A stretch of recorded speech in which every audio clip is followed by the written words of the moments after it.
الحمدللہ رب العالمین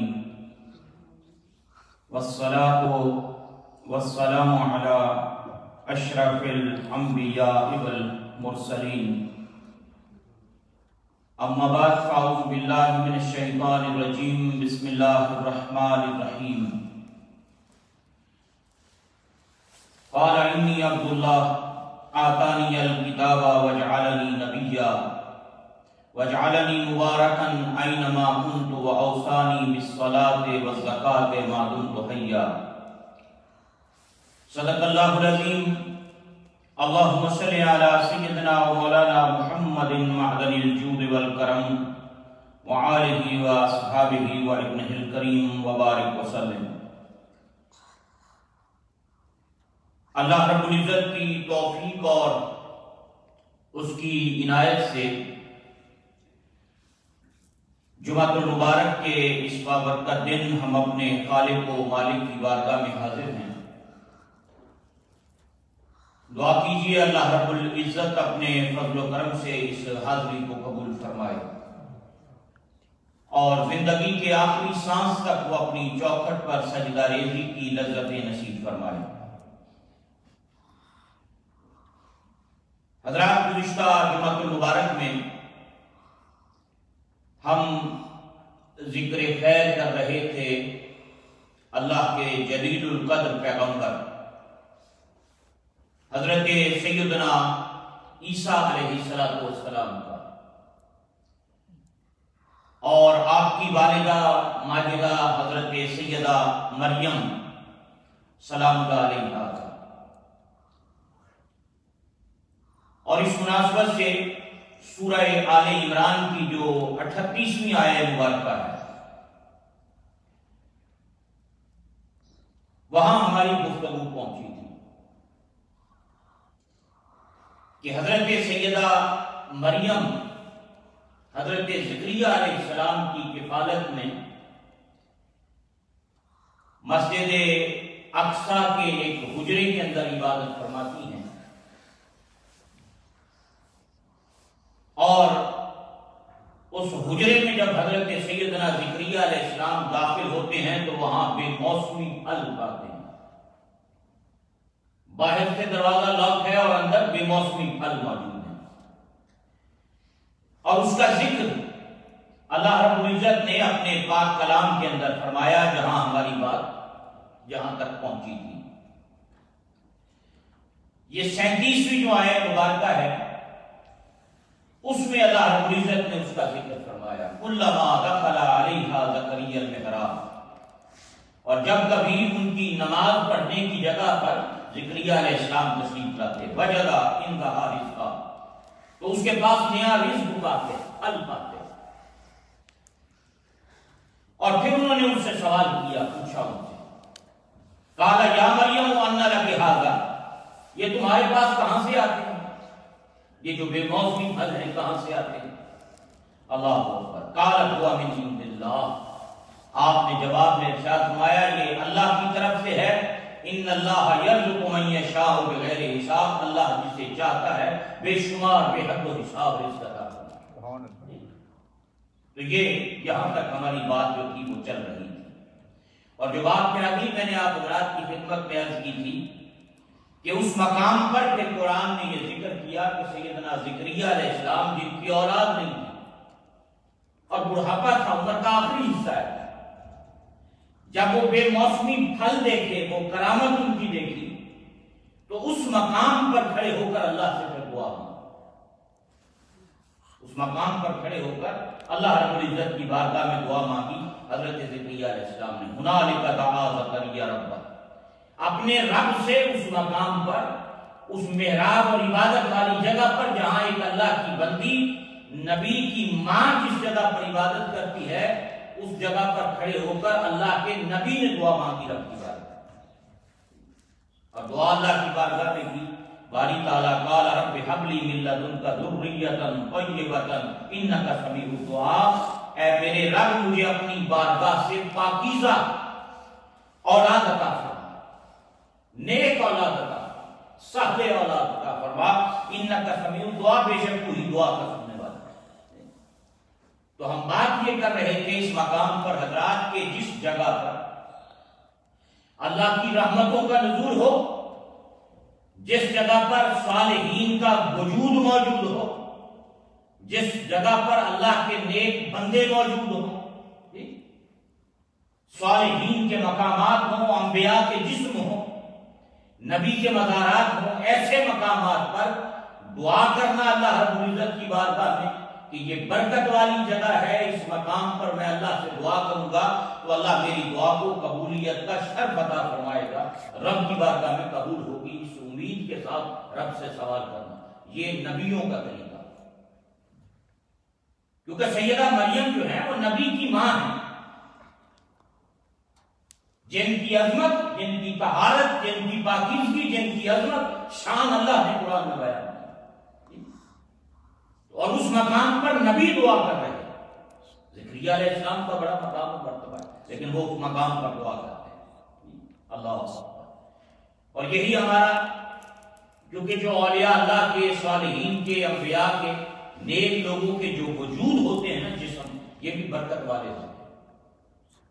اللہ نے بعض اجسام، بعض جسموں کو برکت والا بنایا، اور یہ جو قرآن حکیم کی آیت کریمہ ابھی میں نے آپ حضرات کے سامنے تلاوت کرنے کا شرف حاصل کیا، جو سیدنا عیسیٰ علیہ السلام کے حوالے سے اللہ رب العزت نے قرآن حکیم کے اندر بیان فرمائی ہے، اس میں یہ بات سیدنا عیسیٰ علیہ السلام نے خود اپنے وجود آخر کے بارے میں ارشاد کیا۔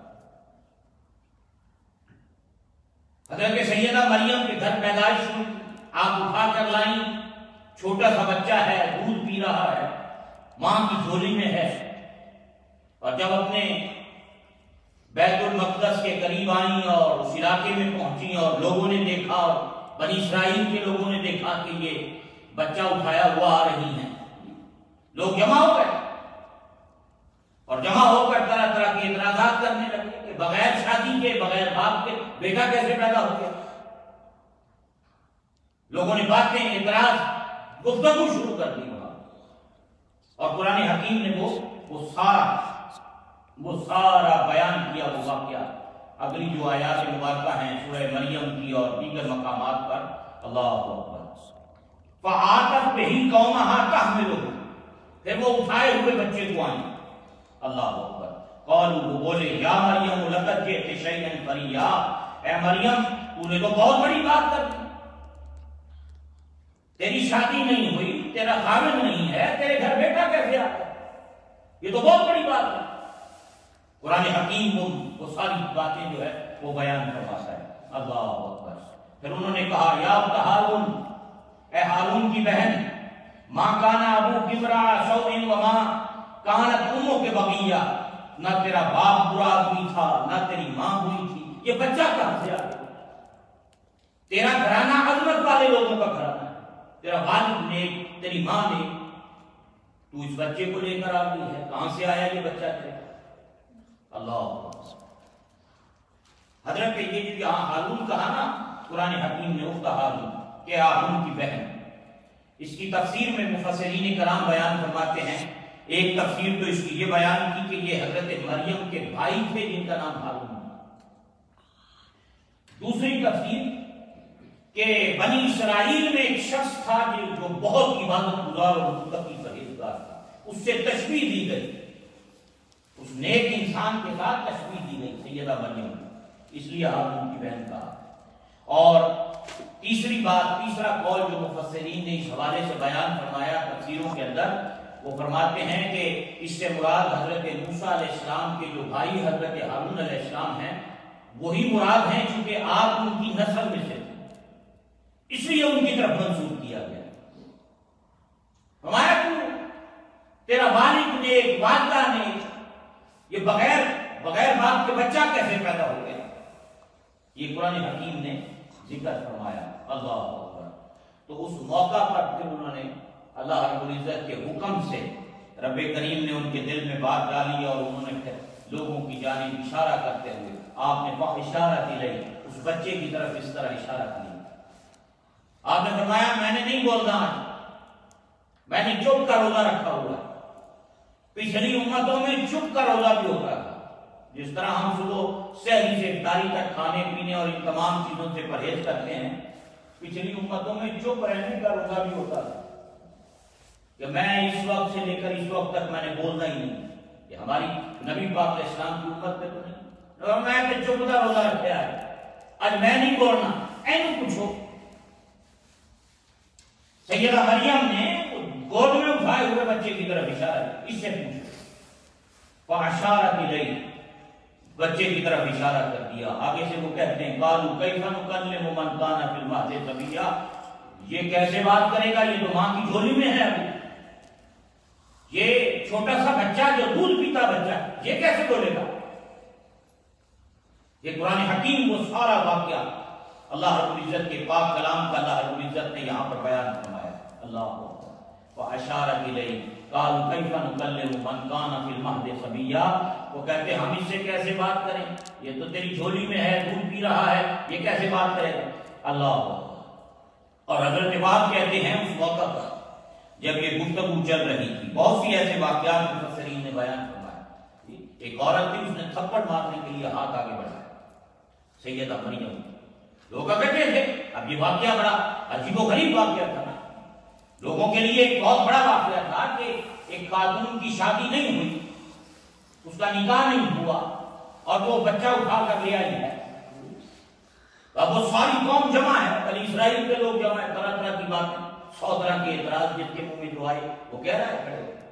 ایک عورت آگے بڑھی، اس نے تھپڑ مارنا چاہا، اللہ کریم نے اسی وقت اس کے ہاتھ کو سکھا دیا. ہاتھ کی طاقت ختم ہو گئی، ہاتھ بالکل ایسے ختم ہو گئی قوت ہلنے جلنے.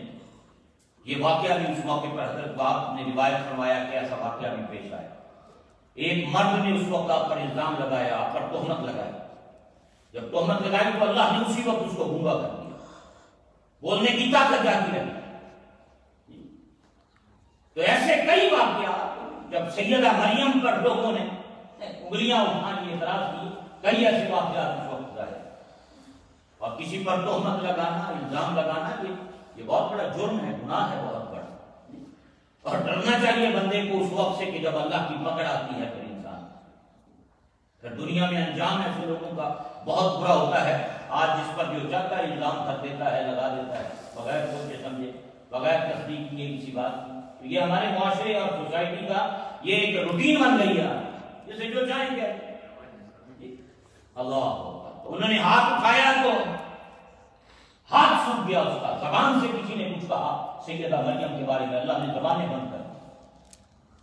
حضرت وہاب کہتے ہیں کہ ایسے کئی واقعات. اور جب اس بچے کی طرف اللہ اکبر آپ نے اشارہ کیا نا، فاشارت الیہ، اس سے پوچھو. اب وہ بچہ دودھ پی رہا تھا، یکدم اس نے اس طرح اپنے ہاتھ کو ادھر کر کے ٹیک لگائی اور اس طرح اوپر ہو کے دیکھا اس بچے کو. اب دودھ پیتا بچہ ہے، ماں کی جھولی میں ہے، 1-2 روز کا بچہ ہے، اور سارا بنی اسرائیل سامنے کھڑا ہے، شہر کے لوگ، محلے کے لوگ جمع ہیں.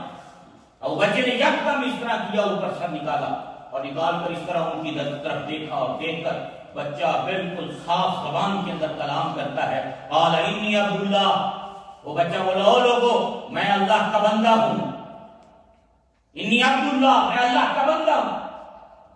اب وہ بچہ ماں کی جھولی میں کلام کر رہا. اللہ اکبر. آتانی الکتاب وجعلنی نبیا، رب نے مجھے کتاب بھی عطا کی ہے، اللہ نے مجھے نبوت بھی عطا کی. وہ بچہ اپنی ماں کی جھولی میں کلام کر رہا. اللہ. اور پھر یہ دیکھ لیں اللہ نے کیسا علم عطا کیا، ماں کے پیٹ میں انجیل کا علم جن کو عطا کر دیا گیا.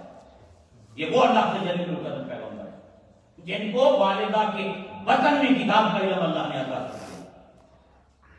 اور پہلے آتے ہی اللہ کا نبی جو کلام کرتا ہے دنیا کو یہ بتا رہا ہے، کیونکہ بعد میں آنے والوں نے کسی نے خدا کہنا تھا، کسی نے خدا کا بیٹا کہنا تھا. رب نے پہلے دن دنیا میں بھیجا، اور جب آئے تو آ کر دنیا کو بتا دیا نہ مجھے خدا سمجھنا نہ خدا کا بیٹا سمجھنا.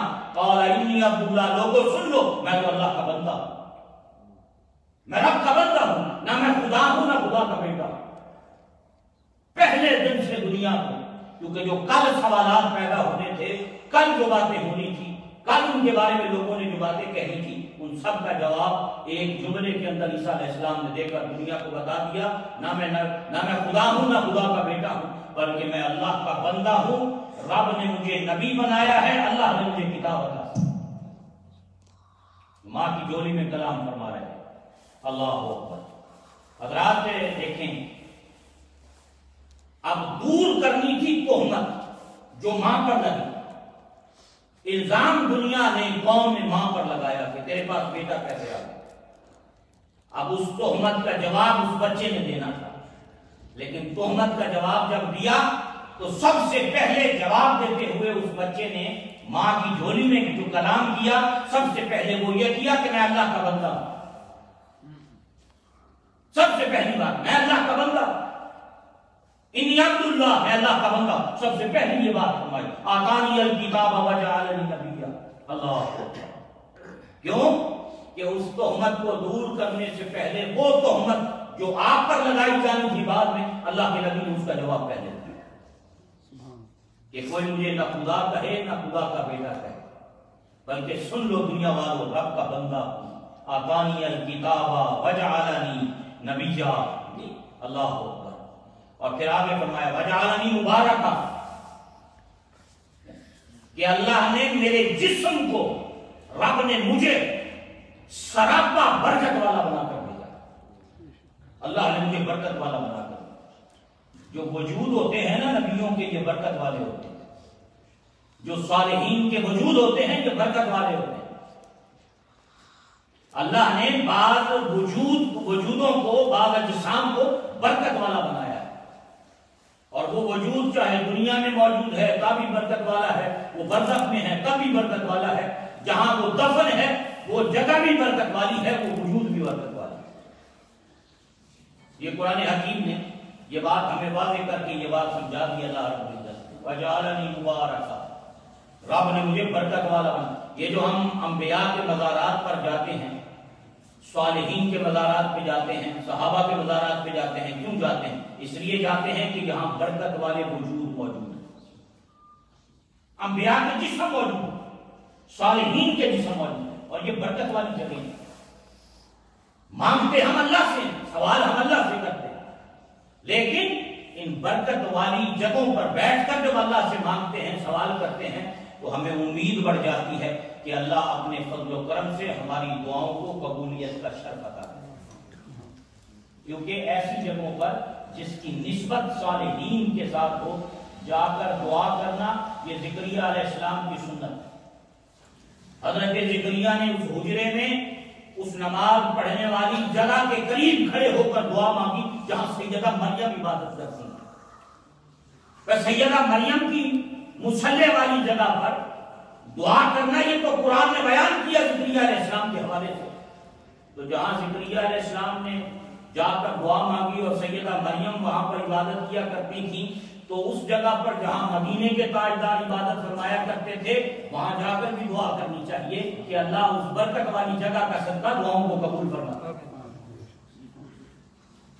یہ بات یعنی صالحین کے جو وجود ہیں یہ بھی برکت والے، اور اس پر میں نے کئی مرتبہ آپ حضرات کی خدمت میں کتنی روایات، کتنے واقعات۔ یہاں یہ سائپرس میں قبر ہے حضرت سیدہ ام حرام رضی اللہ تعالیٰ عنہ۔ سائپرس کا جو ایئرپورٹ ہے اس کے بالکل ساتھ ہی، ایئرپورٹ سے باہر نکلے، ایئرپورٹ سے جہاز لینڈ کرتا ہے تو ان کی وہ بلڈنگیں اور مزارات کا جو گنبد ہے اور وہ چیزیں نظر آتی ہیں وہاں پر، وہ بلڈنگ ساتھ ہی مزار۔ یہ جلیل القدر صحابی حضرت عبادہ بن صامت رضی اللہ تعالیٰ عنہ کی زوجہ، عبادہ بن صامت جلیل القدر صحابی، دونوں اکٹھے یہاں پر آئے تھے۔ سب سے پہلے فلسطین کے حاکم، پہلے قاضی القضاء، first chief justice of Ramallah فلسطین، سید عمر فاروق کے دور میں جو یہاں پر منتخب ہوئے، جنہوں نے ڈیوٹی دی، وہ حضرت عبادہ بن صامت انصاری تھے، جلیل القدر صحابی۔ 9 انہوں نے 100 سے زائد حدیثیں، 181 غالباً حدیثیں روایت فرمائی ہیں، جن میں سے 9 جو ہیں 8-9 حدیثیں وہ امام بخاری اور مسلم نے ان کا ذکر کیا ہے۔ تو یہ پہلے گورنر تھے۔ آپ کی قبر بیت المقدس کی بالکل جو دیوار ہے، باب الرحمہ جو قبرستان ہے فلسطین کا، مسجد اقصیٰ کے ساتھ قبرستان ہے، اس کے اندر آپ کی قبر ہے۔ عبادہ بن صامت کی وصال آپ کا رم اللہ میں ہوا، آپ کی وصیت تھی مجھے وہاں جا کر بیت المقدس کے ساتھ قبر وہ جو قبرستان ہے وہاں جا کر دفن کیا جائے. یہاں کی تدفین حضرت شداد بن اوس اور حضرت عبادہ بن صامت، یہ دو جلیل القدر صحابی یہاں پر. اب ان کی زوجہ جو ہیں وہ ان کے ساتھ ہیں. اور میں یہاں بھی ایک بات اب ادھر آ گئی، اس حوالے سے میں یہیں پر بات ان کے حوالے سے کر کے پھر گفتگو باقی انشاءاللہ آگے بڑھائیں گے. کہ جب یہ مدینہ منورہ سے چلی ہیں، دیکھیں نگاہ نبوت صلی اللہ علیہ وسلم اور وہ علم جو اللہ نے مدینے کے طالبات پر عطا کیا. یہ کتاب الجہاد کے اندر حدیث ہے، بخاری شریف کے اندر روم کا جو چیپٹر ہے کہ روم کے جہاد کے بارے میں بخاری میں ایک چیپٹر ہے، کتاب الجہاد میں پھر آگے چیپٹر آتا ہے، اس میں یہ ذکر آتا ہے. نبی پاک علیہ السلام ان کے گھر پر آپ کا قریبی رشتہ اور تعلق ان سے، اور میرے آقا کریم صلی اللہ علیہ وسلم اکثر ان کے ہاں تشریف لے جاتے تھے. دوپہر کا وقت تھا، اتنا آپ نے وہاں آرام کرنا، اور جب آپ بیدار ہوئے تو بڑا چہرہ خوش تھا. چہرہ انور پہ خوشی کیا تھا؟ حضرت ام حرام نے پوچھا یا رسول اللہ صلی اللہ علیہ وسلم کہ آج بڑا چہرہ خوش ہے آپ کا؟ تو آپ نے فرمایا ہاں، میں نے ابھی خواب میں دیکھا کہ میری امت کا ایک لشکر بحری جہاز پر بیٹھ کر جہاد کے لیے جا رہا ہے. بحری جہاز، کشتیاں بڑی بڑی، اس پر میری امت کا لشکر جہاد کے لیے جا رہا ہے. تو انہوں نے عرض کی کہ اور میرے آقا کریم علیہ السلام نے اس کا ذکر فرمایا کہ یہ قسطنطنیہ کی جانب جا رہا ہے. تو حضور نے فرمایا کہ جو بھی اس میں جائے گا اللہ اس کے لیے، رب نے ان کے لیے جنت کو واجب کر دیا. انہوں نے فوراً کہا، ان کا حضور میں بھی ہونا بھی چاہیے، کیا میں بھی ان میں سے ہوں؟ حضور کریم علیہ السلام نے فرمایا ہاں تو اس میں. پھر میرے آقا کریم علیہ السلام نے فرمایا کہ ایک اور میری امت کا لشکر وہ جا رہا ہے جہاد کے لیے، اس کے لیے بھی جنت. اللہ اکبر. انہوں نے پھر عرض کی کہ یا رسول اللہ کیا میں اس دوسرے لشکر میں سے بھی میں ہوں؟ آپ نے فرمایا نہیں. پہلے لشکر کے بارے میں سرکار نے اطلاع دی ہاں تو ان میں سے ہے، دوسرے کے بارے میں فرمایا نہیں تو ان میں سے نہیں. اب ایک واقعہ پتہ نہیں کب جا کے پیش آنا تھا. نبی پاک علیہ السلام مدینہ منورہ میں تشریف فرما، یہ نگاہ نبوت ہے، یہ وہ علم ہے جو اللہ نے مدینے کے تاجدار کو عطا کیا. جو ہو چکا تھا اس کا علم بھی، اور جو بعد میں صبح قیامت اور اس کے بعد تک جو کچھ ہونے والا تھا، اللہ نے ہر شے کا علم مدینے کے تاجدار کو عطا کیا صلی اللہ علیہ وسلم. اور آپ آئیں دیکھیں اس لشکر میں آئیں، دور فاروقی میں آئیں، کہاں سرکار کی حیات مبارکہ، پھر سیدنا ابوبکر کا ٹائم، پھر سیدنا عمر کا دور آیا، پھر وہ لشکر مدینے سے چلا. اس لشکر کی قیادت عبادہ بن صامت کر رہے تھے، یہ زوجہ تھی، یہ ساتھ تھی. سائپرس کے ساحل تک وہ لشکر آیا، وہ اس میں شامل رہی. ساحل پہ اتری، کشتی سے سواری پہ بیٹھی، تھوڑی دور سواری ابھی گئی تھی، گری زمین پر اور یہ گردن کی ہڈی ٹوٹی اور اسی وقت ان کا انتقال ہو گیا. شہادت کا مرتبہ نصیب ہو اور وہیں ان کی قبر موجود ہے. اس پہلے حصے میں وہ موجود ہیں جو لشکر جا رہا تھا، اس کی بشارت میں سرکار نے ان کا ذکر کر دیا. لیکن اگلی بات فرمایا نہیں تو ان میں سے نہیں، اس کے لیے پہلے مدینے کے تاجدار علیہ السلام نے بتا دیا. تو یہ واحد رسول کریم صلی اللہ علیہ وسلم کی صحابیاں ہیں جن کی قبر سائپرس میں، یعنی یورپ کے اندر. سائپرس اب یورپ میں ہے، ہر ایئرپورٹ اس کے بالکل ساتھ آپ کی قبر ہے. کبھی آپ کو موقع ملے تو وہاں پر حاضری دیں گے. اللہ. حافظ ابن کثیر نے البدایہ والنہایہ کے اندر لکھا کہ یہ قبر اتنی برکتوں والی ہے کہ اس علاقے میں لوگوں کا یہ عقیدہ ہے کہ اگر کبھی بارش نہ ہو تو اس اماں کی قبر پہ کھڑے ہو کر اللہ سے بارش مانگو اور اب دعا قبول کرتا ہے. کہا مسلمانوں کا ہی نہیں، غیر مسلموں کا بھی عقیدہ ہے کہ علاقے میں اگر کبھی بارش نہ ہو تو ام حرام کی قبر پہ کھڑے ہو کر اللہ سے اگر دعا مانگی جائے تو رب دعاؤں کو قبول فرماتا ہے. ایک صحابیہ ہے نبی پاک علیہ السلام کی، وہاں آرام فرما، اور آج صدیوں بعد ان کے بارے میں علماء نے، محدثین نے یہ بات لکھی کہ یہ قبر اتنی برکتوں والی ہے کہ اگر اس کے قریب کھڑے ہو کر بندہ اللہ سے سوال کرے، دعا مانگے، رب ان کی دعاؤں کو قبولیت کا شرط عطا کرتا ہے. حضرت امام موسیٰ کاظم رضی اللہ تعالیٰ عنہ، یعنی آپ پچھلے محدثین کو اگر پڑھیں تو اس پر پہلے بھی ہم نے کئی دفعہ بات کی، یعنی انہوں نے بے شمار واقعات ایسے بیان کیے۔ حضرت امام شافعی جن کی فقہ کو ماننے والے شوافع دنیا بھر کے اندر موجود ہیں، آپ خود فرماتے ہیں، اپنا عمل بیان کرتے ہیں، فرمایا مجھے جب بھی کوئی مشکل پیش آتی ہے میں امام اعظم ابو حنیفہ کی قبر کے قریب کھڑے ہو کر 2 رکعت نماز نفل پڑھتا ہوں اور اللہ سے دعا کرتا ہوں اللہ میری مشکل کو آسان کر دے۔ یہ امام شافعی کہتے ہیں۔ خطیب بغدادی نے، حافظ ابن جوزی نے کتابیں اس عنوان پر لکھی، یعنی اس عنوان پر کتابیں لکھی گئیں کہ بغداد کی ان قبروں کا بیان کہ جن قبروں کے پاس دعائیں قبول ہوتی ہیں، یعنی اس پر حافظ ابن جوزی کی کتابیں ہیں، ان کے حوالہ جات ہیں۔ اور امام موسیٰ کاظم رضی اللہ تعالیٰ جو حضرت سیدنا معروف الکرخی رضی اللہ تعالیٰ، بغداد میں یہ بات مشہور ہے کہ دعاؤں کی قبولیت کے لیے مجرد ترین جگہ بغداد کے اندر جو مشہور اور معروف جگہ ہیں ان میں سے ایک وہ مقام ہے جہاں سیدنا معروف الکرخی رضی اللہ تعالیٰ عرض کرنے کا مقصد یہ تھا حضرات کے جو وجود ہوتے ہیں نا، جسم ہوتے ہیں، بعض جسموں کو اللہ نے برکت والا بنایا۔ نبیوں کے جسم برکت والے، صحابہ کے جسم برکتوں والے، اہل بیت کے جسم برکتوں والے، صالحین کے وجود برکتوں والے، اللہ کے ولیوں کے وجود برکت والے، اور جہاں جہاں یہ آرام فرما ہے وہ جگہ برکت والی ہے۔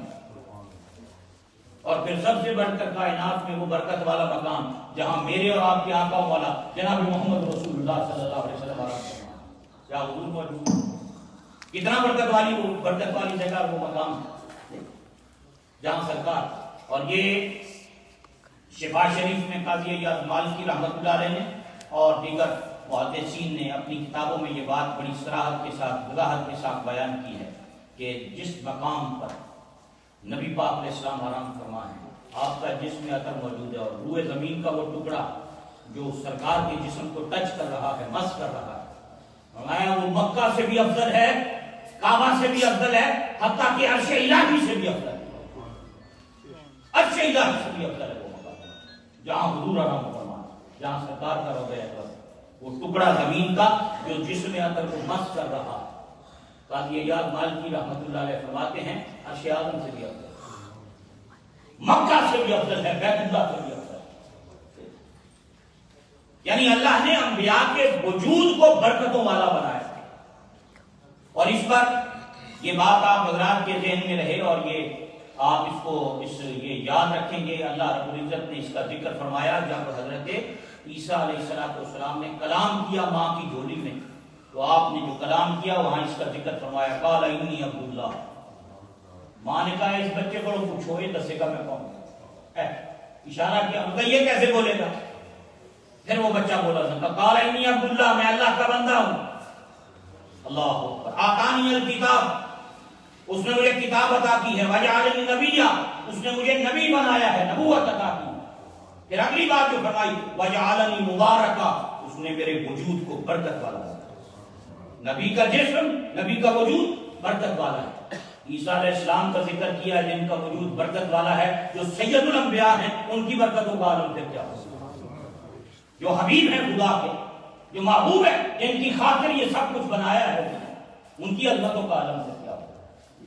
یہاں ذکر فرمایا قرآن میں، وجعلنی مبارکہ، اللہ نے مجھے برکت والا بنایا ہے، اینما کنت، جہاں بھی رہوں، وَأَوْصَانِي بِالصَّلَاةِ وَالزَّكَاةِ مَا دُمْتُ حَيًّا، اور اس نے مجھے نماز اور زکات کی تاکید فرمائی ہے جب تک میں زندہ رہوں۔